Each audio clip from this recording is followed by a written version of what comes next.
Hey, salut les amis! Aujourd'hui, je vous retrouve pour une émission spéciale Guérande avec le magnifique éco-oasis de Marie et Jérémy qui vont nous expliquer leur terrain et toutes leurs petites astuces. Et encore, il y en aura plein à découvrir. Alors, prenez vos cahiers, vos crayons, vous allez pouvoir noter et attention, on rentre dans le vif du sujet!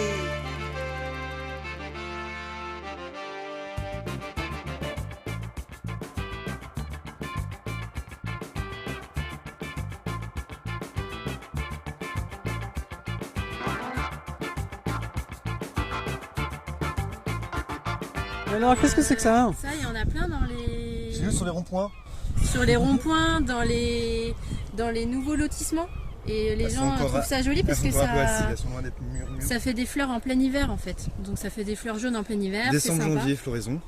Et du coup, on est début avril, on est le 2 avril. On a déjà les premières grappes qui commencent à fleurir. On est encore un peu sur de l'acidité. Mais d'ici un mois, quand les grappes on arrive vraiment sur un bout de fruits rouges. Un peu sucré, mais il y a toujours ces... Et c'est le Mahonia du coup. Mahonia, c'est une sorte de houx persistant. Très bien en haie défensive, hein, s'il y a des endroits où les chevreuils ne touchent pas, nous, vous voyez, on est juste proche de la forêt, les chevreuils ne sont pas du tout venus les brouter. Supporte très bien la sécheresse, supporte aussi des excès de froid, il me semble. Nous, ça c'est le premier sujet qu'on a pu planter. Et pas de problème d'atrophie des racines. Donc là, c'est assez rustique et vraiment intéressant. Et généreux. Et génial. Quand c'est mûr, en fait, tu prends une poignée directement. On est devant un cerisier de Cherry Boop. ok. Je ne demande pas le nom latin. Le gros avantage, c'est qu'il est tout petit. Il va rester tout petit comme ça longtemps. Et donc là, il a 4 ans. Et l'année dernière, on a déjà eu une belle production de cerises. C'est des cerises qui se mangent plutôt comme des bonbons, parce que c'est un petit peu comme ça quand même. Acidulé, tu veux dire?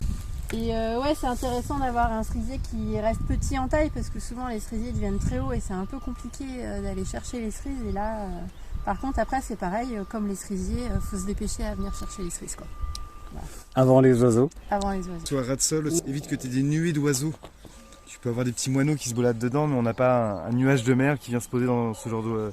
Il est trop au ras du sol, trop près des chats, Et oui. trop près de l'humain. Le cerisier, c'est aussi son envergure très grande qui fait que les oiseaux peuvent se mettre dedans à l'abri, quoi. Un Cherry Boop. Cherry Boop. Là, c'est les choux qu'on laisse fleurir. Alors qu'on va pouvoir manger, alors là ils sont un peu avancés, mais à ce stade-là... Ah oui. J'ai pas de brocoli à la maison, j'ai ce que j'appelle des brocolitos jeunes pousses de choux. De tout type de choux, mais voilà, ils fleurissent. Le temps que c'est cassant à la main comme ça, il n'y a quasiment pas de fibres, c'est même très juteux. Je vous mets mes choux. Ça se cuit très bien. Et au final, on n'arrive jamais à manger tous nos brocolitos. L'objectif, c'est aussi de laisser de la fleur. On a des beaux choux qui sont complètement en fleurs derrière, que les bourdons commencent à coloniser. Des milliers et des milliers de graines. Et un chou qui devient, comme on peut le voir, là c'est une zone qu'on a peu entretenue l'année dernière. On a du chou un peu en spontané un peu partout. Je décide de soit les privilégier et d'en faire des plants nourriciers, soit de les sacrifier, en fait c'est une sorte d'engrais vert, quoi. On s'aime presque plus d'engrais vert enjouis dans le jardin. On laisse la fleur spontanée, on essaie d'intégrer dans cette fleur spontanée des plantes qu'on apprécie, quoi. Il y en a même un qui est au milieu, Du chemin qu'on a toléré. du chemin. Parfait. C'est très beau.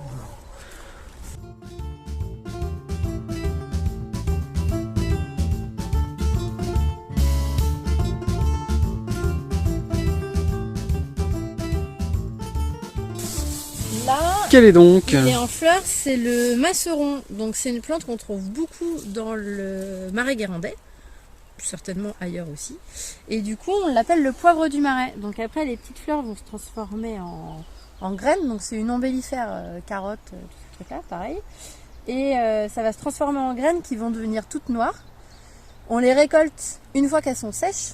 Donc c'est hyper pratique, il n'y a pas besoin de s'embêter à faire sécher ou quoi. On laisse la nature faire.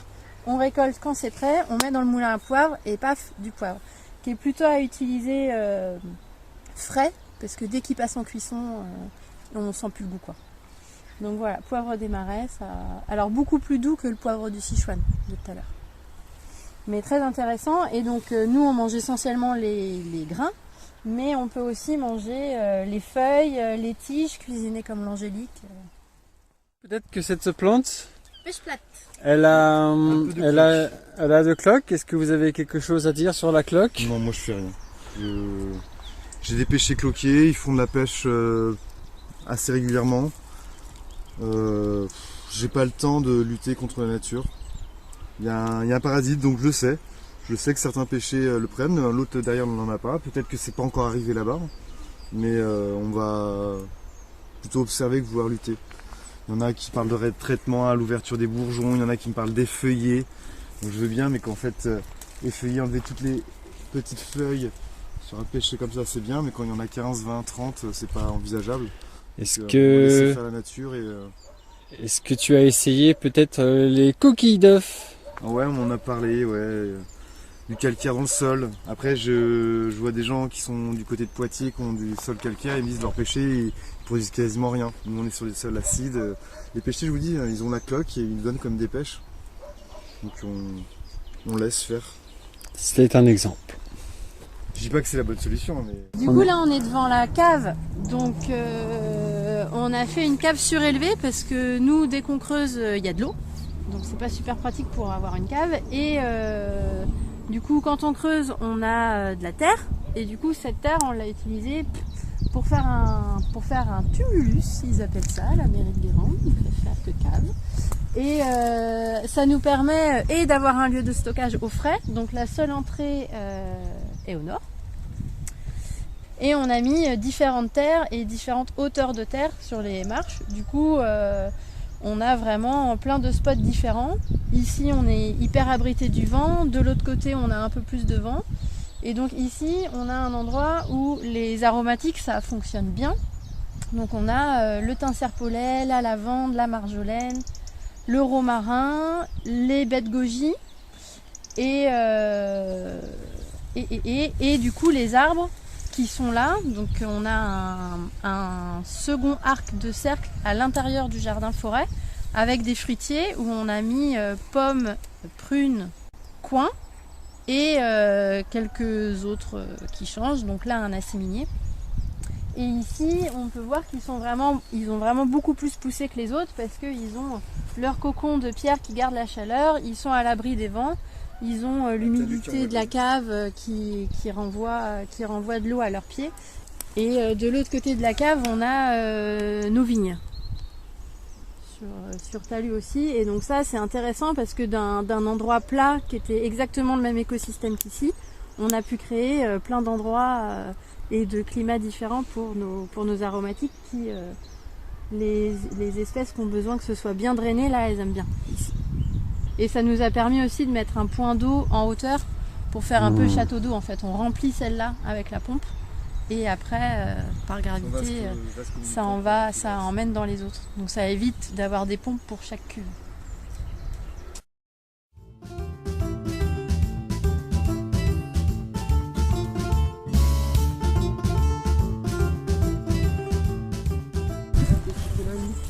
Bah, c'est fini. Hein. Il est à racine nue. Bah alors, ça c'est bon ça, on trouve les pommiers comme ça en Bretagne. Bim. Ils sont là. Fort possible. Il est venu avec ses petites pattes comme ça. C'est ce qui est fort possible. Pourquoi les arbres marchent chez nous? Ah bah attends. C'est parce qu'on a des hérons qui volent. Et les hérons, ils viennent chercher tout plein de brindilles pour faire leur nid. Et on a entre autres une pépinière de jeunes pommiers francs racinus là qu'on est en train de greffer. Et ça ne m'étonnerait pas du tout que ce soit un héron qui l'ait embarqué.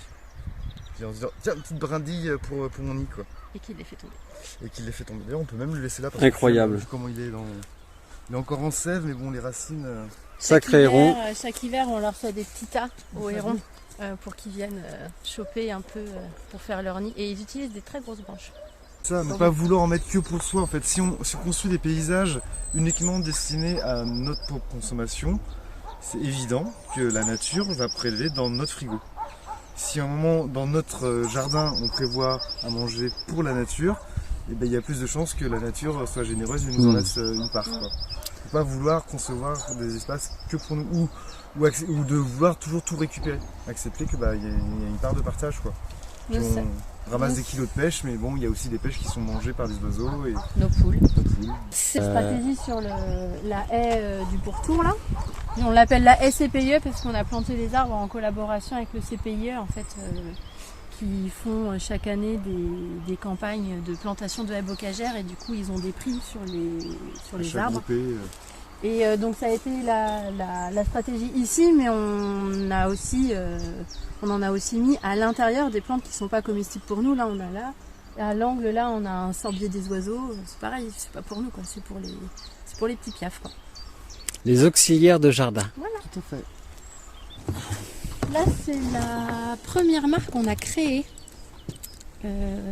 Donc elle est dans l'alignement. Donc là devant nous on voit l'allée de la vannerie avec les saules un petit peu jaunes.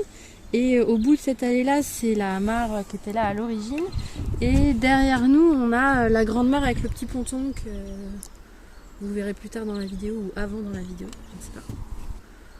Et du coup, on a créé cette mare-là en partenariat avec la communauté de communes parce qu'on a sur notre terrain des tritons à crête qui sont protégés. Et on a pu créer ces mares-là pour pouvoir les accueillir. Donc c'est des mares où il y a vraiment beaucoup de vie. Donc libellules, grenouilles à fond et du coup les fameux tritons.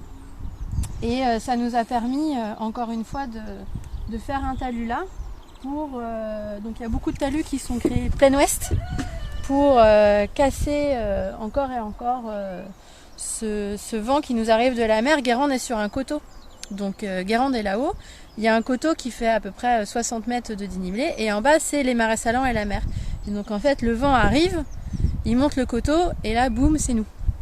Donc c'est un terrain où il y avait beaucoup de vent, donc c'est quelque chose qu'on a dû gérer, beaucoup de vent et beaucoup de soleil parce qu'il n'y avait pas d'ombre et aucune barrière protectrice pour le vent.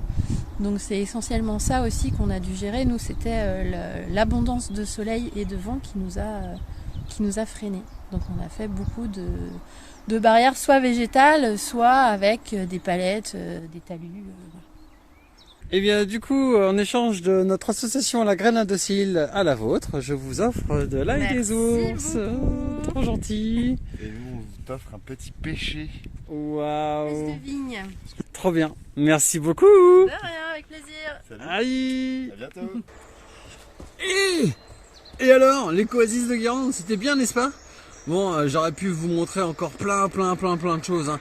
L'éco-construction, les mares de biodiversité, la pépinière, tout un tas de choses qu'ils ont sur leur terrain et qui sont en train d'avancer, de fonctionner. Bon, plein de choses. Donc, en attendant les portes ouvertes et les visites, n'hésitez pas à les retrouver sur les marchés locaux autour de Guérande. Et je pense que ça va être incroyable. Voilà. Allez, on continue. Et maintenant, une petite recette avec les boutons floraux de l'ail des ours. En ce moment, on est fleuri. Alors, on voit de l'humidité. On est à l'ombre par rapport à la lumière qui est là-bas. Donc, tout nous indique que potentiellement, il devrait y avoir de l'ail des ours. Alors, on rappelle qu'il est lancéolé. Le petit bouton floral, il est là. C'est ce que nous allons récolter pour le faire frire. Et si la plante sent énormément l'ail, eh ben vous êtes sur de l'ail des ours. Donc n'hésitez pas à ne pas confondre avec le muguet. Mais alors, si le muguet est sans l'ail, c'est que vous êtes sur de l'ail des ours, hein, clairement. Donc voilà. Allez, c'est parti. Il y en a partout. On glane. Voilà, j'en ai fait 4. Je vais aller ailleurs.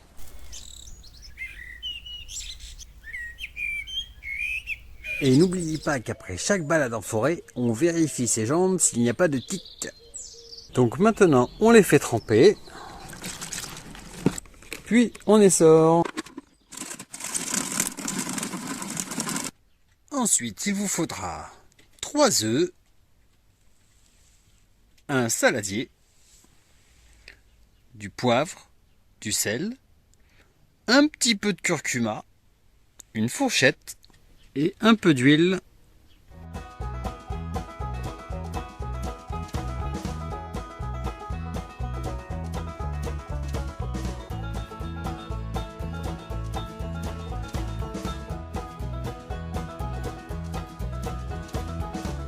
La séquence qui va suivre est beaucoup trop bruyante à cause de l'huile qui frit. Alors je l'ai remplacée par des petits bruits d'oiseaux.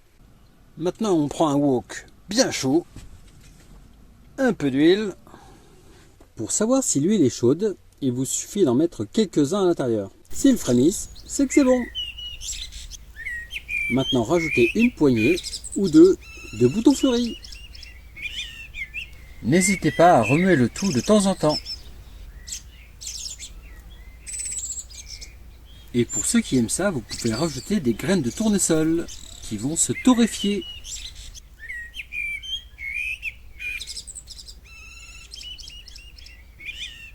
N'hésitez pas à remuer le tout de temps en temps. Une fois que le tout est bien doré, on envoie l'œuf. Attention, on n'utilise jamais de couverts en métal dans les casseroles, toujours en bois. Toujours en bois.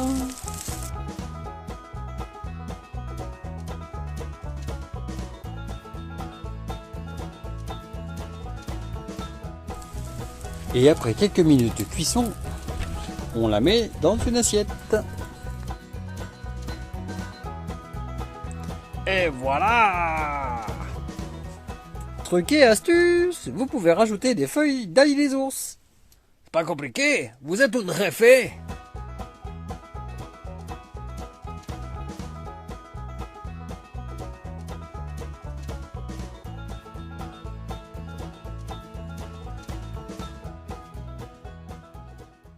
Bon, j'espère que ce petit reportage vous aura bien plu, que la petite recette à l'ail des ours aussi. Donc j'espère vous retrouver mois prochain pour une nouvelle vidéo.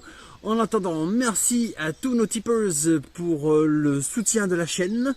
Et puis moi je vous dis au mois prochain pour de nouvelles aventures. Wouhou! Allez, à très bientôt.